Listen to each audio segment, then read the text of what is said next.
Elizabeth Turner was 50 years old when, one rainy morning in Brighton, she realized that her life had become a vast, silent corridor, filled with closed doors, dim hallways, and footsteps that echoed only in her memory. Her husband of 26 years had left her 3 years earlier, taken by a cruel illness that consumed his body in months, leaving not only the emptiness of the bed but also a heavy silence in every corner of the house. Since then, Elizabeth's routine had been limited to teaching literature at secondary school, drinking tea alone by the window, and revisiting boxes of old photographs that blended the laughter of her youth with the sharp absence of the present. She didn't consider herself unhappy, but neither did she dare say she was truly alive. She felt suspended, like a book open on a page that wouldn't move forward, unable to turn the chapter and discover what lay ahead. Sometimes she felt like a mere spectator of her own existence, someone watching time pass without the courage to get up from her seat. On that particular morning, as she held a blue china cup inherited from her mother, Elizabeth realized that the rain running down the glass reminded her of old tears, as if nature itself shared her longing. She wondered if fate had already written everything for her, or if it was still possible to change the course of the narrative, like the novels she so loved teaching her students. Her friends, women her age, constantly talked about travels, new hobbies, even discreet romances and unexpected encounters, but Elizabeth always smiled politely and changed the subject, preferring to retreat into her discretion. The truth is, love seemed like a distant station to her, a train that had departed years before without a return ticket, and she had grown accustomed to waiting on the empty platform bench. But deep down, there was a secret longing to be surprised, to feel her heart beat out of rhythm again, even if she would never admit it out loud.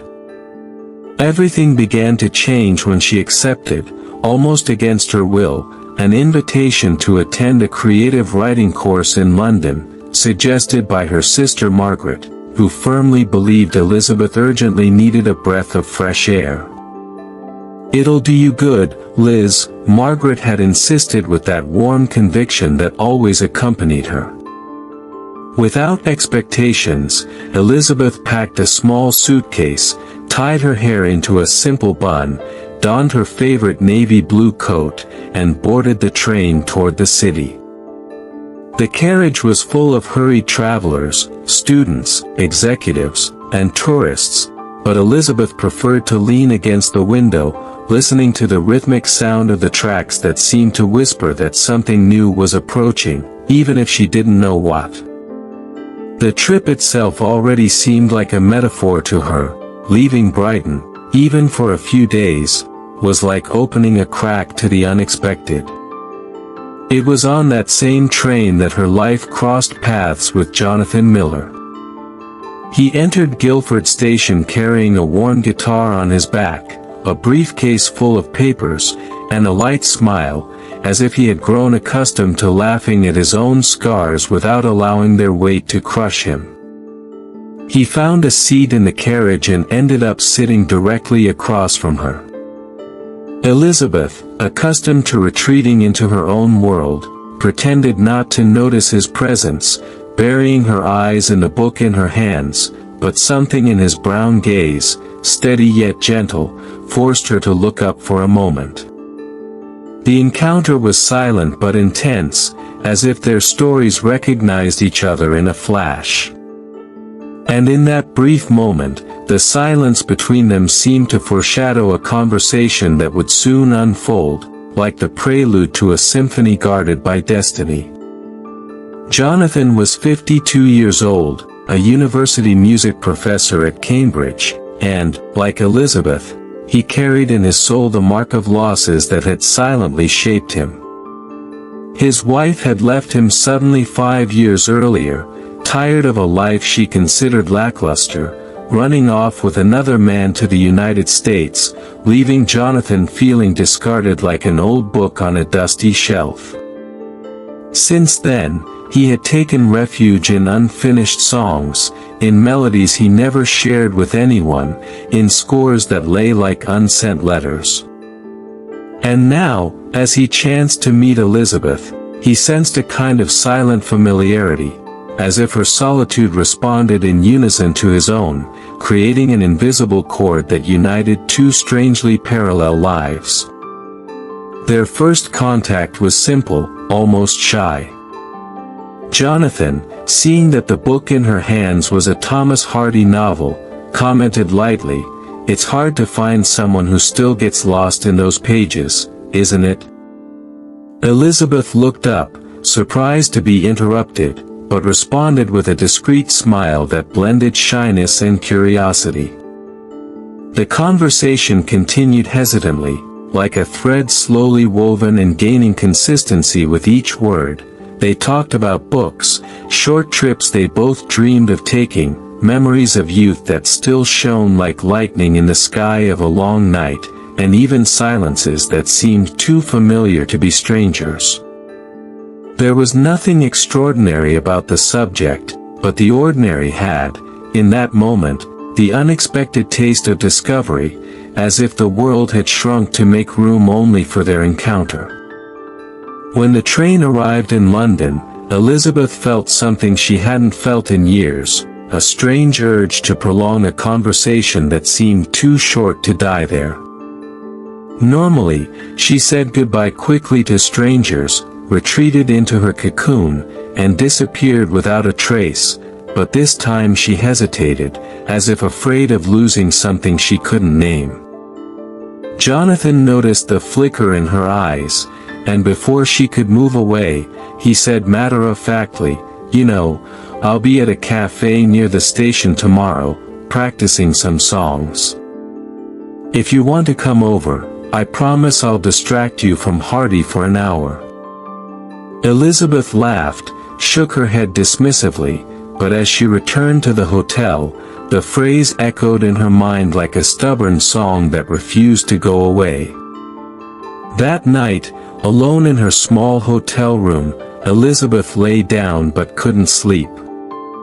The ceiling seemed to project Jonathan's words, and for the first time in a long time, she found herself imagining possibilities that seemed forbidden to her. Would it be foolish to go? Would it be inappropriate for a woman her age? These questions lingered, but her heart beat faster, revealing a forgotten flame within her, suddenly rekindled by a glance in a train car. The hours passed slowly, and each time, Elizabeth alternated between the reason that told her to forget and the emotion that begged her to take a risk. The next day, as she left for her creative writing course, Elizabeth swore to herself she wouldn't go to the cafe. She needed to focus on her classes, stay serious, and avoid daydreaming. But by the end of the day, her steps took on a mind of their own. Before she knew it, she was already in front of the cafe Jonathan had recommended, a place with an old facade, colorful stained glass windows reflecting the golden sunset light, and a simple but welcoming name, the Willow's Corner. Through the window, she saw him sitting, delicately strumming his guitar, as if silently conversing with the strings, and in that instant, her heart raced like a teenager's. Entering that cafe was like crossing an invisible threshold, a border between the life I knew and the possibility of something entirely new. Jonathan saw her, looked up, and smiled with a sincere radiance that made her forget, for a moment, all her fears and scars. He invited her to sit down without ceremony, and Elizabeth, somewhat awkwardly, accepted, like someone diving into unknown waters. As the guitar rested beside him, he ordered 2 teas and began talking about songs he wrote and never shared with anyone, revealing a vulnerability that touched her deeply. Gradually, the surroundings seemed to dissolve, leaving only the two of them, as if fate had decided to suspend time to give them a second chance to believe. Elizabeth sat across from Jonathan, trying to hide her surprise at the way he greeted her, as if he'd been expecting her. There was no hesitation in his smile, no rush in his words, just that rare serenity that effortlessly conveys security. The scent of freshly poured tea mingled with the sweet aroma of apple cake wafting from the counter, and for a moment, Elizabeth felt transported to a place that felt familiar, as if she'd stepped through a portal into a childhood memory. Jonathan leaned in slightly and began to talk about his songs, not as someone displaying talent, but as someone sharing confidences, revealing drafts he'd kept for years, songs born on nights of silence and solitude. Elizabeth listened silently, her eyes fixed on him, feeling that each word was a delicate invitation to journey into his soul, and she found herself wanting to accept. Jonathan didn't just talk about music, he talked about life. He told how melodies helped him survive the years of abandonment, how each chord brought back a piece of himself, and how he had learned that even the smallest notes, those laden with melancholy, could compose an entire symphony of hope. Elizabeth felt touched in a way she hadn't expected. It had been a long time since she had heard someone speak with such truth, without masks or social conventions. His tone was simple, yet charged with emotion, and she realized she didn't need to try to seem interesting, just being there, present, was enough for something between them to be enough. It was a rare, almost forgotten feeling, of being seen beyond appearances, beyond age, beyond scars. As they talked, Elizabeth noticed details that took her breath away. The way Jonathan ran his fingers through his hair as he thought, the way his eyes lit up when he quoted a Bach work, or the way his voice lowered to a near whisper when he confided his most intimate pains. Each gesture seemed to delicately weave an invisible tapestry between them. Elizabeth, who had so often avoided encounters and conversations for fear of opening up, now felt a strange courage to remain, to not run away. There was something about him that invited her to rest, like an antique chair in a flower-filled garden, where one could sit without rushing to get up. Jonathan, for his part, saw in Elizabeth a beauty that wasn't limited to her facial features or her hairstyle, but overflowed with the way she listened. There was a rare depth in her eyes, a genuine attention not easily found. Watching the way she held the cup with both hands, as if warming not only her body but also her soul, he realized there was a whole woman there, marked by losses and victories, but still capable of starting over. And this thought disarmed him, awakening in him a timid hope he thought he had buried. The cafe seemed to conspire in their favor. The sound of the guitar resting nearby, the soft murmur of the other patrons, the golden sunset light streaming through the stained glass windows, all formed a scene that seemed carefully assembled by invisible hands.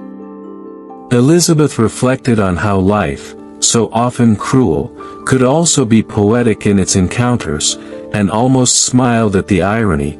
She, who had so often fled the improbable, now felt that it was precisely there that lay the chance to rediscover herself. Jonathan noticed that restrained smile and quietly asked why. Elizabeth hesitated, then answered honestly, "I think I'm remembering what it's like to feel like something is beginning." He stared at her for a long time, and it was in that look that they both understood, without needing words, that they were facing something greater than coincidence. Time passed too quickly. Before they knew it, it was already dark, and the cafe was beginning to empty. Elizabeth glanced at her watch and was startled. She couldn't remember wasting so many hours in conversation, as if the world had shrunk to fit just the two of them. Jonathan smiled when he noticed her surprise and said it was a sign that life was trying to whisper something important, asking them to pay attention. Elizabeth wasn't sure she believed in signs, but in that moment, she wished she did. When they said goodbye outside the cafe, the night air was cold and damp, and Jonathan, without thinking, took off his own scarf and placed it around her shoulders. The gesture was simple, but Elizabeth felt an unexpected warmth that ran through her body like a shiver of memory and promise. That night, upon returning to the hotel, Elizabeth couldn't sleep again. But this time, it wasn't the anguish of doubt, but the overwhelming sensations. She replayed every word, every gesture, every look Jonathan gave her, as if trying to memorize everything in an invisible notebook. She lay hugging the scarf he'd lent her, discreetly inhaling the soft scent of wood and antique paper, and smiled to herself, surprised that she was smiling alone. She thought about how life could be merciless, but how it could also allow itself to be tender. For the first time in many years, Elizabeth felt not only that the future existed, but that it could be beautiful. In the following days, meetings became inevitable. She went to her creative writing course during the day, but the afternoons always ended at the Willow's Corner, where Jonathan was waiting for her with a guitar by his side and new stories to share. They talked about books, about trips they dreamed of taking, about songs yet to be born. And, without realizing it, each encounter wove invisible threads of intimacy, weaving a plot that not even the most skilled novelist could have predicted. Elizabeth noticed a new lightness within herself, as if the weight of the years had dissolved. Not because she had forgotten her past, but because, for the first time, the past was no longer a prison. Yet, along with the tenderness, fears also began to emerge. Elizabeth feared she was deluding herself, feared giving in and being broken again, feared believing in something that might vanish into thin air. Jonathan, too, carried his reservations. He wouldn't say it out loud, but he still bled inside from the abandonment he'd suffered, still afraid of trusting too much and losing again. This mixture of desire and fear, of surrender and caution, made each encounter a delicate field, as if they were walking together on a frozen lake, beautiful and shiny, but prone to cracks. Even so, each step they took seemed to reinforce that, despite the fear, it was worth continuing. On the last afternoon of that week, as Elizabeth's course was about to end, Jonathan invited her for a stroll along the River Thames. They walked side by side in the cool breeze, gazing at the lights reflected in the water, and it was there, amid the murmur of the waves, that Jonathan confessed quietly, "I thought I was doomed to live alone, Liz, but meeting you made me think that maybe I'm not as lost as I thought." Elizabeth stopped, stared at him with teary eyes, and felt a wave of emotion so strong it almost made her cry. She said nothing right away, but took his hand, intertwining their fingers slowly, as if sealing a silent pact. There was more truth in that gesture than 1,000 words.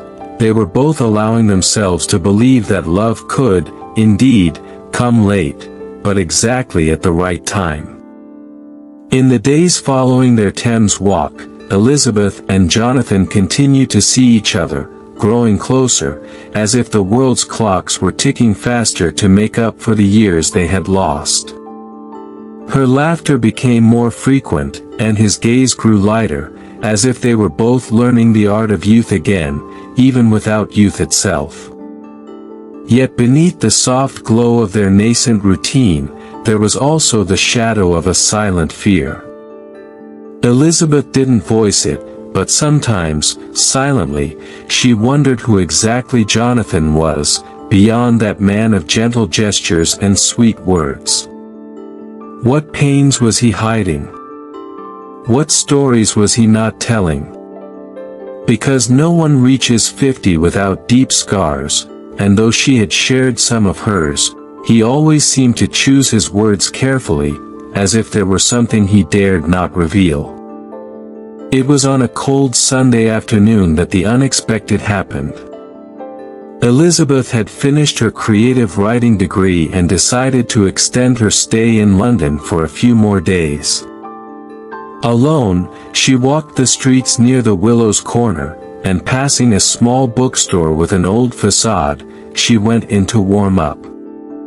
She was absently browsing a shelf of biographies when her eyes fell on an old cultural magazine, the kind that mixes music articles with interviews with local artists. The headline on the cover mentioned Cambridge, and this immediately piqued her interest. As she flipped through the pages, she stopped in shock. There was a photograph of Jonathan, a few years younger, next to an elegant woman with a hard gaze and a barely practiced smile. The caption read, "Professor Jonathan Miller and his wife Catherine give a recital in Cambridge." Elizabeth stood still, as if the photo had frozen the air around her. It wasn't just Jonathan's image that surprised her, but the tone of the article. The article described the couple as an inseparable pair, describing how Catherine was a key player in his career, how she had supported him in every presentation and decision. Further on, a paragraph described how Catherine, when she left for the United States, had not done so suddenly, but after long years of disagreements. The article insinuated that Jonathan had become emotionally involved with a university classmate at the time, something that had never been confirmed. Elizabeth quickly closed the magazine, her hands trembling, unable to continue reading. On the way back to the hotel, her mind was in turmoil. Jonathan had never mentioned anything about a relationship other than the wife who had left him. He had never discussed scandals, rumors, or how the separation had unfolded in detail. Elizabeth felt betrayed, not because Jonathan owed her an explanation so soon, but because now doubt seeped in like a silent poison. What if he wasn't the sincere man he seemed? What if that same charm that enchanted her had been used to win over other women, leaving unresolved stories behind? Her heart wavered between trust and fear, and for the first time since meeting him, his name brought her not only peace, but also questions. That night, Elizabeth couldn't sleep. She paced the room like a restless prisoner, remembering his every word, his every look, trying to identify signs that she might have been naive. She thought about the way he avoided discussing the past in detail, about the silence that fell whenever he mentioned his ex-wife. Until that moment, Elizabeth had accepted everything naturally, without demanding answers, but now she felt foolish for not having asked questions. It was as if she had been handed a delicately wrapped box, but inside it hid something broken. What if she had opened her heart to a man who didn't deserve her trust? The next day, Elizabeth tried to hide it. She met Jonathan at the cafe, as usual, but she felt stiff, her every gesture measured, every smile forced. Jonathan, perceptive, immediately noticed the change in her gaze. "Is everything okay, Liz?" he asked, in that low voice that had once comforted her. Elizabeth hesitated, considered hiding the truth, but the memory of the magazine burned in her mind. "Yesterday, I found an article about you," she finally said, trying to remain calm. Jonathan frowned curiously. "About me?" Elizabeth then told him bluntly that she had read about Catherine, about the rumors of an affair, about the difficult years that didn't match the summarized version he had given her. Jonathan remained silent, and that silence was more painful than any answer. For a few seconds that felt like hours, Elizabeth thought he would get up and leave. But Jonathan took a deep breath, looked her in the eyes, and said, "You deserve to know the truth." His voice wasn't defensive, but heavy. He then explained that his marriage to Catherine had been a mixture of love and imprisonment. That, yes, there had been rumors, but not of his adultery, but of hers, which had begun to fade years before he left. He explained that his supposed college classmate had been nothing more than a friend, someone with whom he shared confidences, but whose friendship had been distorted by rumors. He confessed that he had never had the courage to talk about it, because he felt ashamed, because he hated the idea of appearing like a victim or an abandoned man. "I didn't want you to see me as broken," he concluded, his eyes welling up. Elizabeth listened, torn between compassion and distrust. Part of her wanted to believe, wanted to hug him and tell him everything was okay. Another part, wounded by the scars of her own past, screamed that it was too risky to trust, that love could be just a beautiful disguise for even greater pain. Jonathan extended his hand, but Elizabeth kept it on the table, motionless, unable to decide. The cafe, once a haven of tenderness, now seemed too small, too suffocating. She stood up, saying she needed air. Jonathan didn't stop her. He just followed her with his eyes, as if knowing any sudden movement could drive her away forever. Outside, Elizabeth took a deep breath, looking up at the gray London sky and feeling the clouds reflect her own confusion. Hot tears fell without her realizing it. She was torn, part of her clamored to believe, part of her begged to back away. She didn't want to be the woman who lost everything again, but neither did she want to close the doors to something that felt so real. That night, alone in her room, Elizabeth sat at her hotel desk and began to write. The words flowed like a sigh, as if she were unable to keep them in her thoughts. She wrote about trust, about fear, about the courage to open up even when the risk of pain is immense. She wrote about Jonathan, about Catherine, about the choices that shape two people's destinies. When she finished, she realized she wasn't just writing a story for her course, but writing her own life. And deep down, she knew she had to decide, either close the book before it was too late, or accept the risk of living a new chapter, even if it came with painful pages. The next morning, when she saw Jonathan again, something inside her had changed. It wasn't the certainty of trust, nor the certainty of distrust, it was simply the certainty that she needed to find out. As she sat across from him, she didn't say, "I'm ready," nor did she say, "I'm leaving." She simply looked at him deeply, as if staring not at a man but at a mirror of her own destiny, and whispered, "If you truly want me to believe in us, you'll have to let me into the place where you still don't let anyone." Jonathan nodded silently, and in the depths of his eyes there was both fear and hope.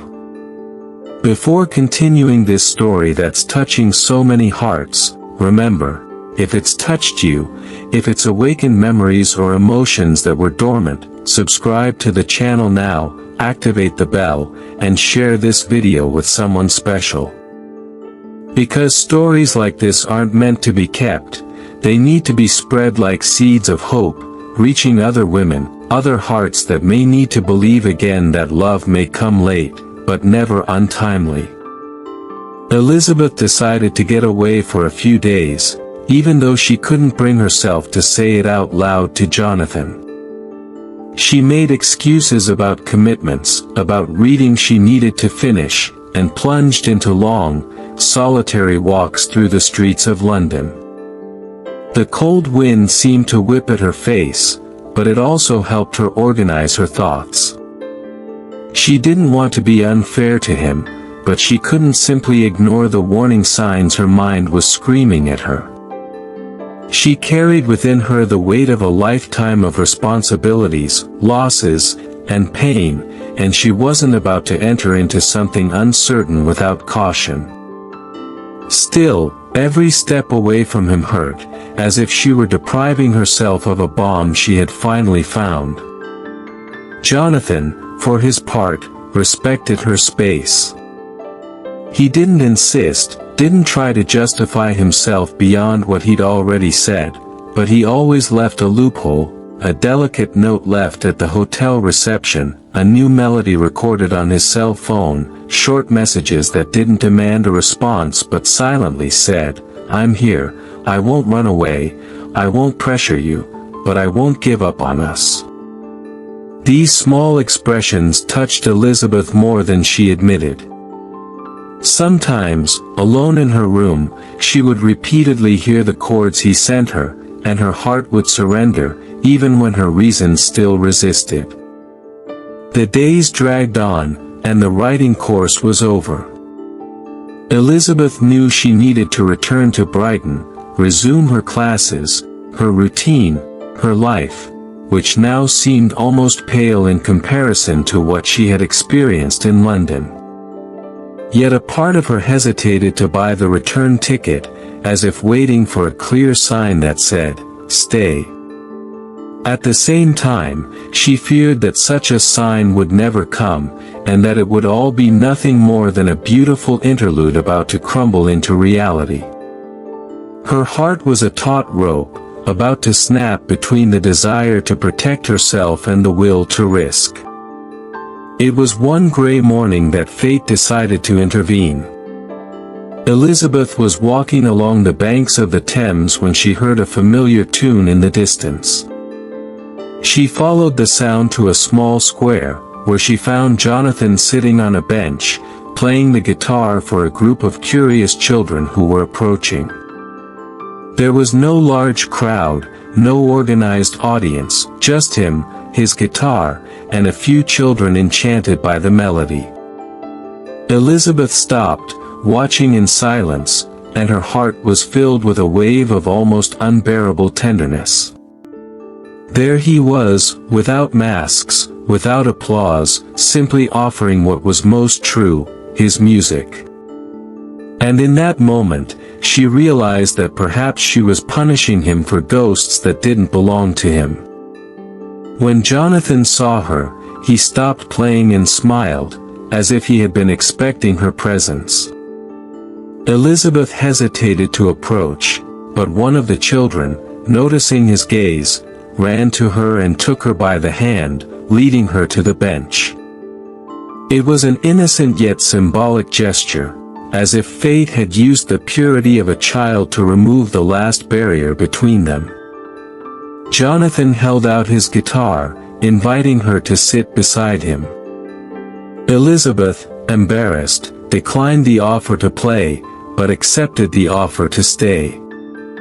The silence between them, this time, was not heavy, but full of meaning.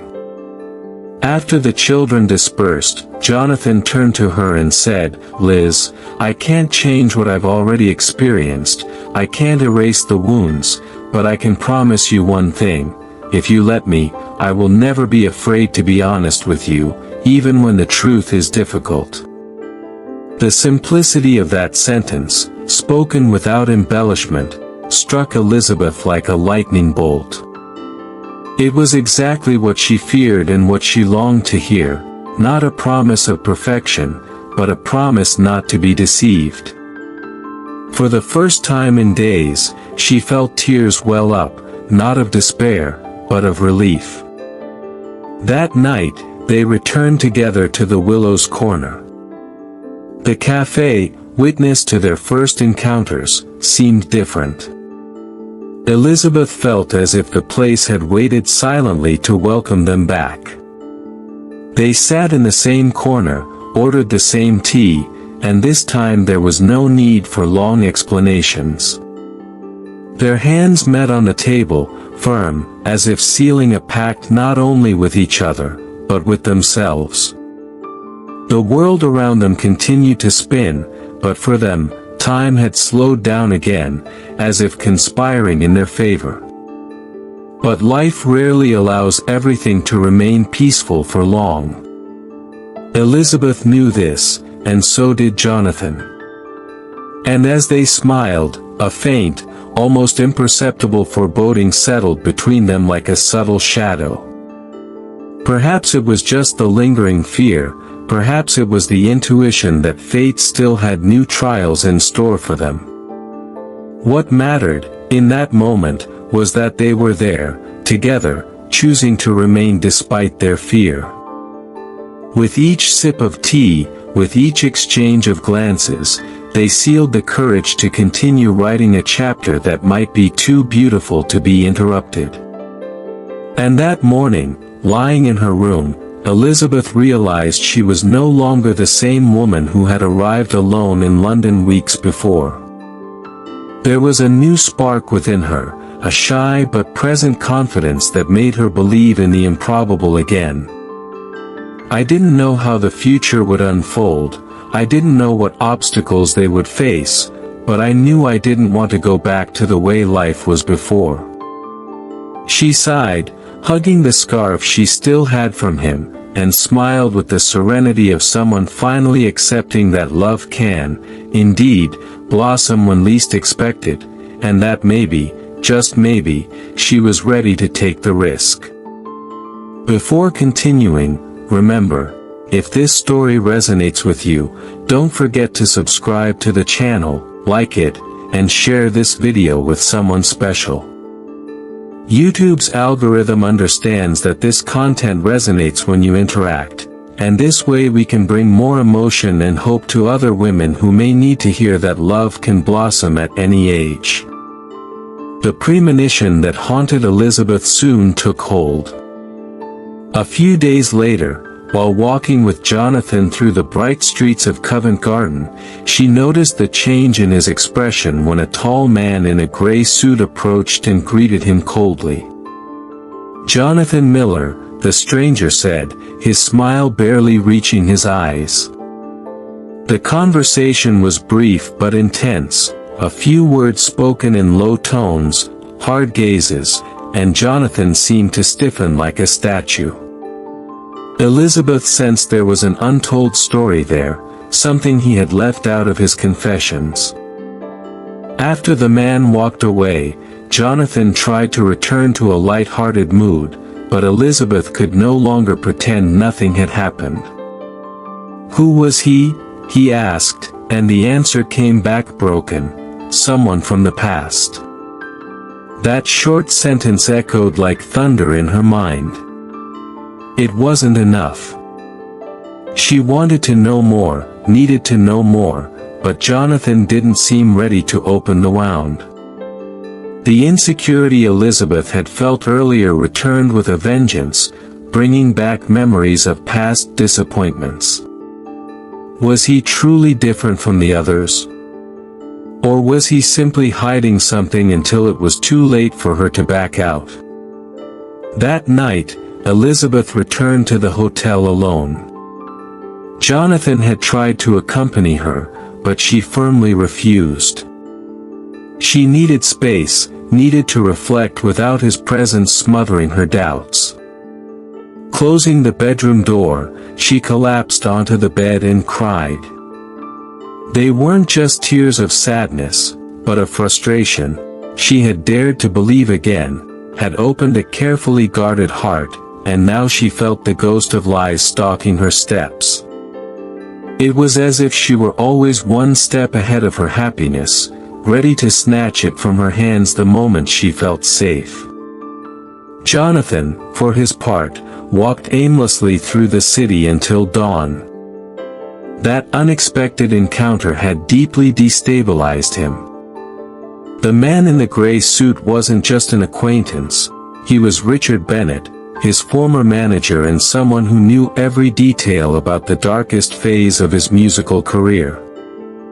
A man who knew about his addictions, his mistakes, his broken contracts, and the debts that nearly ruined him. Richard had the power to destroy Jonathan's image with a few words. And worse, he seemed willing to do so if he realized Jonathan was too happy for his liking. The next day, Elizabeth found an envelope under her door.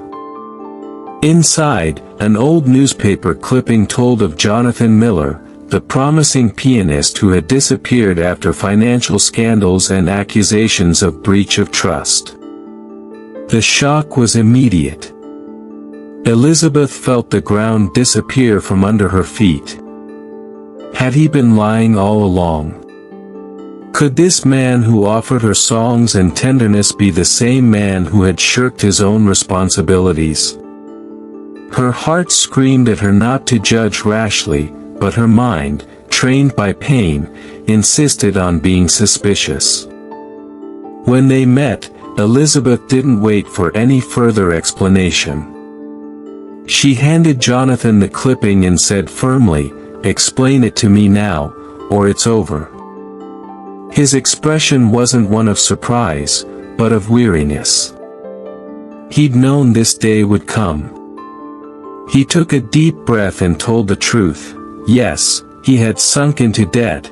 Yes, he had made bad decisions in despair. Yes, he had fled the public eye when everything fell apart. But he had also risen again, abandoned old habits, and started anew. The Jonathan Elizabeth knew wasn't the same man depicted in the newspaper clipping, or at least, he no longer wanted to be. Elizabeth heard every word, but a battle raged inside her. Part of her wanted to hug him and tell him she believed in redemption, that everyone makes mistakes and deserves a second chance. But another part screamed that she couldn't risk repeating old patterns, that trusting someone marked by lies and secrets was opening the door to a new downfall. The silence between them was almost unbearable, and Jonathan, sensing her hesitation, didn't try to defend himself beyond what he'd already said. He simply concluded, "I'm not perfect, Liz. But with you, I wanted to learn to be true." That sentence echoed within her all night. Elizabeth paced her room, unable to sleep. She remembered the songs he had composed, the tenderness of his gestures, the vulnerability of his earlier confessions. But she also remembered the coldness in Richard's gaze, the silent threat in every word he had spoken. It was like being at a crossroads: believe in Jonathan and risk being hurt, or give up before going too deep, protecting herself from a possible abyss. Doubt consumed her, but deep down she knew that whatever her choice, it would change the course of her life forever. Meanwhile, Richard didn't disappear. He reappeared days later, leaving subtle messages, strange invitations, and even old photos on Elizabeth's hotel door. It was as if he constantly reminded her that Jonathan had a shady past, as if trying to destroy any chance of happiness between them. Elizabeth, increasingly pressured, realized she wasn't just faced with the choice of whether or not to trust Jonathan, she was facing a silent battle against an enemy who seemed to delight in manipulating her emotions. At that moment, Elizabeth didn't know that this love story that had blossomed so unexpectedly was about to become not just a romance, but a trial by fire. Fate had placed before her not only the man who could be her new beginning, but also the shadow of his past, which now threatened to destroy everything they had built. What would Elizabeth do? Would she flee before it was too late, or would she stay, willing to fight for something that might be the truest love of her life? Elizabeth spent hours staring out the hotel window, watching the rain fall on London, her heart wavering between trust and fear. Richard Bennet, with his silent, menacing presence, had reappeared, like a shadow constantly reminding her that Jonathan wasn't perfect, and that perhaps she was risking repeating past mistakes. Every step she took made her feel watched, every unexpected phone call made her blood run cold. Jonathan tried to reassure her, offering his truth, his transparency, and his newfound love, but doubt grew like a storm that threatened to swallow any shred of security Elizabeth had. Richard began to appear in strategic places, in the cafe where Jonathan practiced his guitar, near the hotel, in old photos that mysteriously appeared in Elizabeth's room. Every action seemed calculated, and Elizabeth didn't know whether to feel fear or anger. She saw Jonathan struggling to explain, to show that the man she knew had nothing to do with that dark past, but Richard's constant threat made every word seem insufficient. It was a cruel test. Jonathan's past and Elizabeth's courage clashed like two implacable forces, and she felt her heart could break at any moment. Jonathan, realizing the impact Richard was having on Elizabeth, decided to take a step that left him vulnerable. He arranged an open conversation, in which he exposed every detail of what had happened years before, the debts, the accusations, the abandonment of old projects, and even how ashamed he felt for not being able to explain himself at the time. He spoke sincerely, eye to eye, hands trembling, as if revealing not only his past but also his soul. Elizabeth listened, breath held, heart racing, feeling the mixture of indignation and tenderness, love and distrust, desire and fear, as if each of his words were a thread pulling her in or out of the story they were beginning to write together. In that moment, as Jonathan spoke, Elizabeth realized that Richard was not just an external antagonist, but also the representation of her own fears and past experiences. Every hesitation, every thought of retreat, was fueled not only by the shadowy man from his past, but also by the ghosts of her own heart, of the losses she had suffered, the loves that had failed, the promises that had been broken. She felt her own pain and fragility, but also the warmth of hope and courage that Jonathan awakened. It was as if she were suspended between two worlds, two destinies, two impossible choices.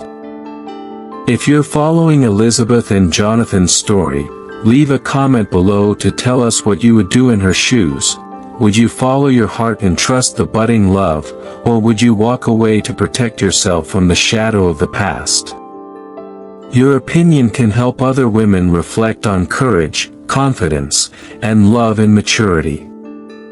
After this emotional internal decision, Elizabeth spent days in silence. She avoided Richard, but also distanced herself from Jonathan, needing to digest everything. Every message from him, every gesture, was received with gratitude, but there was no rush to reciprocate.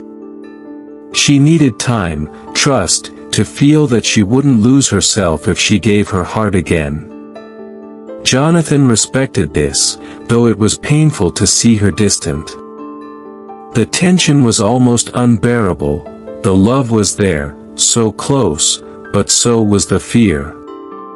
And this tension was precisely what held Elizabeth's attention at every moment. Richard, realizing he couldn't influence Jonathan directly, began to act indirectly, manipulating small situations. Elizabeth's old contacts were questioned, memories from her past resurfaced, and unknown messages were left to him, creating doubt and insecurity. Every move was calculated, and Elizabeth found herself questioning not only Jonathan but also her own ability to accurately judge someone's intentions. The dilemma grew. making each encounter with Jonathan more emotionally charged and tense. Amidst this turmoil, Jonathan decided he needed to demonstrate something concrete to Elizabeth. He organized a visit to a significant place in his history, not in a grandiose way, but simply and sincerely, a former music studio in Cambridge, where he spent days rebuilding his life after the crisis. There, he showed his papers, his newly started projects, his new scores, everything open, unfiltered, and without secrets. Elizabeth felt a mixture of surprise, admiration, and tenderness. Jonathan didn't apologize for past mistakes, simply showing that he had grown, that he had evolved, and that he wanted, above all, to be transparent with her. As they walked through the studio, Elizabeth realized the decision wasn't just about Jonathan, but about herself. Could she close herself off again, protect herself, retreat, and avoid pain, or could she allow herself to be vulnerable, trust in love, and believe that the past doesn't define the present? Every antique piece of furniture, every restored instrument, every vintage photograph seemed to whisper that life is made of new beginnings and that some people come to transform our existence, even after years of solitude. At the end of the day, as they left the studio, Jonathan took her hand and said, with a mixture of hope and fear, "Liz, I can't promise perfection. But I can promise there will be no more secrets between us, if you'll let me." Elizabeth felt her breath catch, her heart race, and a wave of emotion course through her. She looked at him for a few seconds that seemed eternal, feeling that, behind every fear and every shadow of the past, there was a unique opportunity to truly love. The choice was before her: give in to fear or embrace the courage Jonathan awakened in her heart. Elizabeth lay awake all night, reliving every moment, every gesture, and every word of Jonathan's. Breakfast was silent. Not even the aroma of tea and fresh bread could warm her restless spirit. Every thought took her back to the studio in Cambridge, to Jonathan's old papers, to the musical notes that now seemed to pulse within her. Her heart felt tight, as if each beat were a reminder that life doesn't wait and that the opportunity to love again, as rare as it is precious, was about to slip away if she didn't make a definitive decision. Jonathan felt the same tension, but tried to mask it with small, caring gestures. He straightened her coat, offered her tea in the perfect cup, smiled softly, as if each gesture were a bridge through the fear Elizabeth carried. He knew any wrong word could make her retreat, and any hesitation could shatter the delicate trust they were rebuilding. But on the other hand, he also knew that prolonged silence could be crueler, like a shadow that lengthens and becomes impossible to ignore. In the early afternoon, Elizabeth proposed a walk through Hyde Park. Jonathan accepted without hesitation, though a hint of trepidation was evident in his eyes. They walked side by side, among gently falling leaves, reflecting the golden autumn light, and each step seemed charged with symbolism.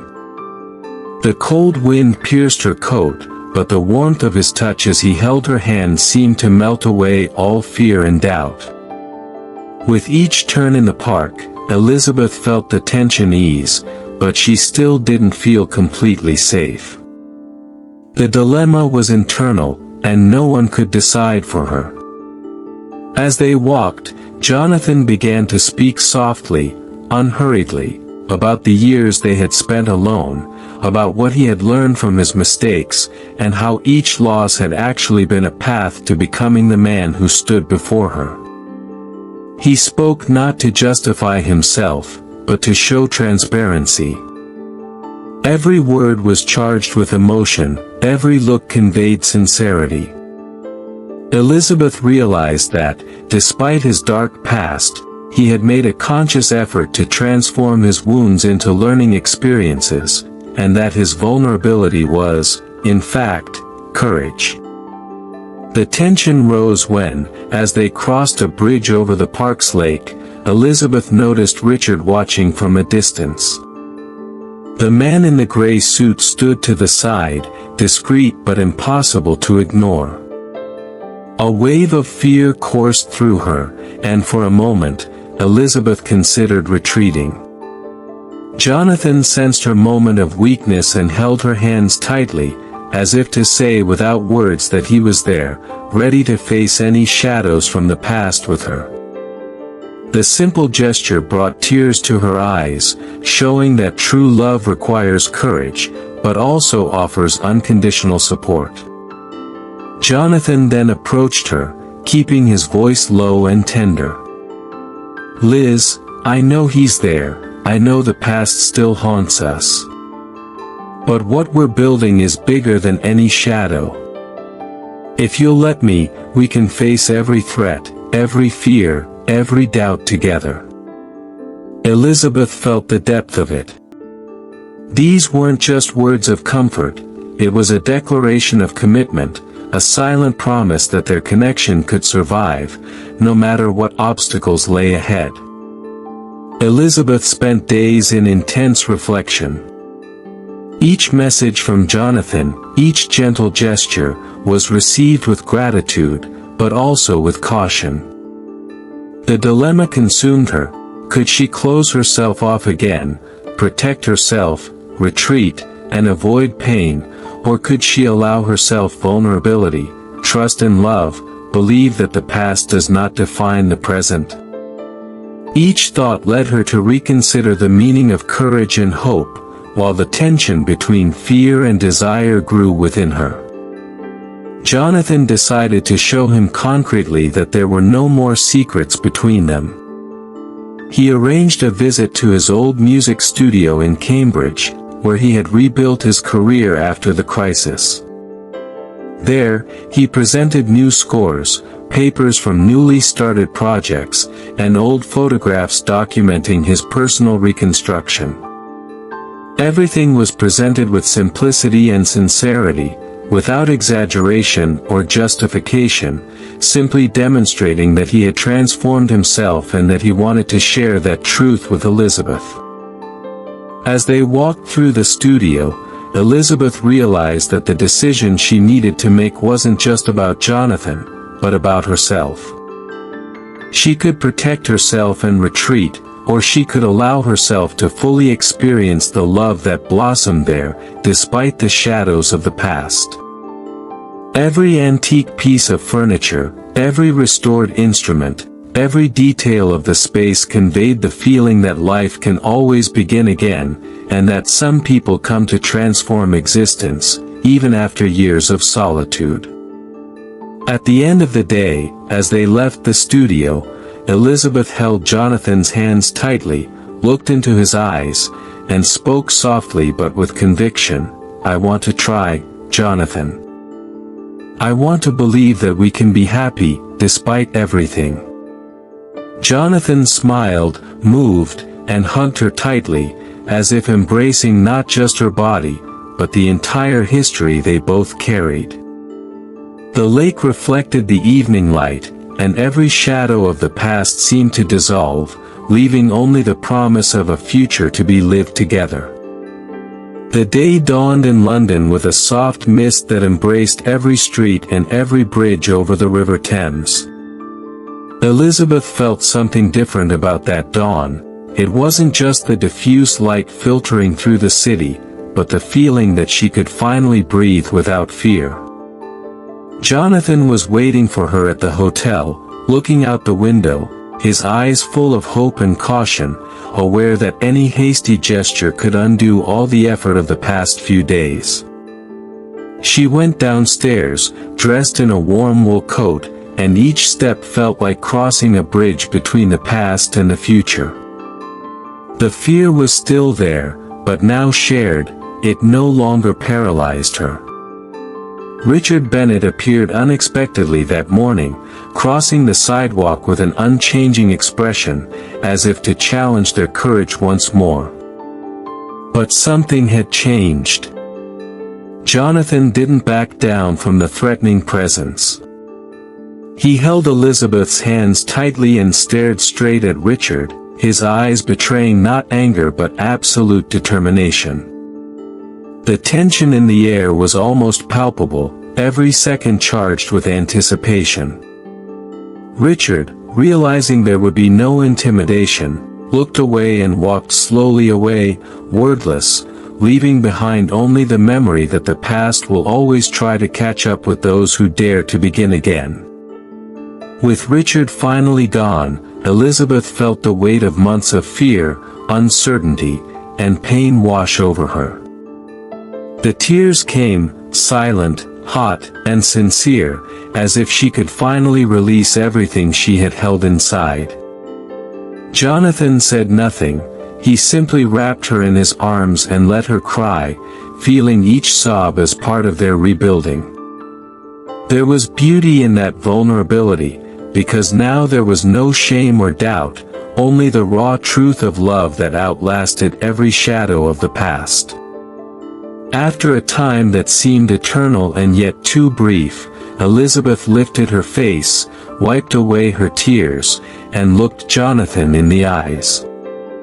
He held her face gently, with the tenderness of someone who knows that every scar, every fear, and every loss shaped the woman before him. "I thought I could never trust again," Elizabeth said, her voice still trembling, "but you showed me that love can blossom, even after so many years." Jonathan smiled, his eyes shining, and replied, "And I thought I would never have the courage to open up again, but you made me believe that life still holds moments of true happiness." They decided to walk together through the park, this time unhurriedly, feeling every leaf fall, every ray of sunlight touch their faces, every light breeze brush their intertwined hands. The world around them seemed to slow down, as if everything conspired to leave them in that perfect moment, where past, present, and future coexisted in harmony. Every word exchanged was charged with meaning, every smile seemed to seal the promise that, despite everything, they would choose love every day, without guarantees, but with complete surrender. Jonathan took Elizabeth to a small, hidden cafe, far from the crowds and bustle of the city. They ordered tea and simple cakes, but the moment had the grandeur of a lifetime. They talked about old memories, future dreams, music, books, and plans they still wanted to make together. Every gesture was filled with intimacy and trust, showing that, even after years of loss and fear, life could still offer surprising and exciting chapters. As dusk began to fall, they walked to the lakeshore where they had previously decided to confront their doubts. They sat on the same bench, watching the water reflect the sky, now tinged with gold and pink. Jonathan held her hands again, and Elizabeth felt the energy of the moment. There was not only love there, but also the courage of two hearts who decided to risk the impossible, to trust when everything seemed uncertain, to allow themselves to be vulnerable without fear. The shadows of the past had dissipated. Richard Bennett, though he still existed in memories, no longer held power over them. Each challenge they faced together had strengthened their bond, showing that the true test of love is not the absence of problems, but the ability to overcome them side by side. Elizabeth smiled through her tears, feeling profound gratitude for every choice made, every risk taken, every moment she allowed her heart to speak louder than her fear. Dusk enveloped them, and Jonathan leaned even closer, gently cupping her face. In a low, firm voice, he said, "I promise that from now on, there will be no secrets between us, just us and everything we choose to build together." Elizabeth responded with a slight nod, leaning against his shoulder, finally feeling whole, safe, loved. The soft music of the wind, the golden reflection on the water, and the warmth of his hand clasped in hers created a perfect picture of mature and true love. As night approached, they both remained there, sitting side by side, sharing silence, laughter, and tears. The lake reflected the stars that were beginning to appear in the sky, as if the entire universe were witnessing the rebirth of two hearts that dared to trust again. Elizabeth knew that this chapter ended not only fear and doubt, but also marked the beginning of a new life, where love had no time limit or limitations, only the courage to live fully. And in that deep calm, between tears and smiles, they both understood that true love always finds its way, even when it arrives late, but it arrives whole, intense, and unforgettable.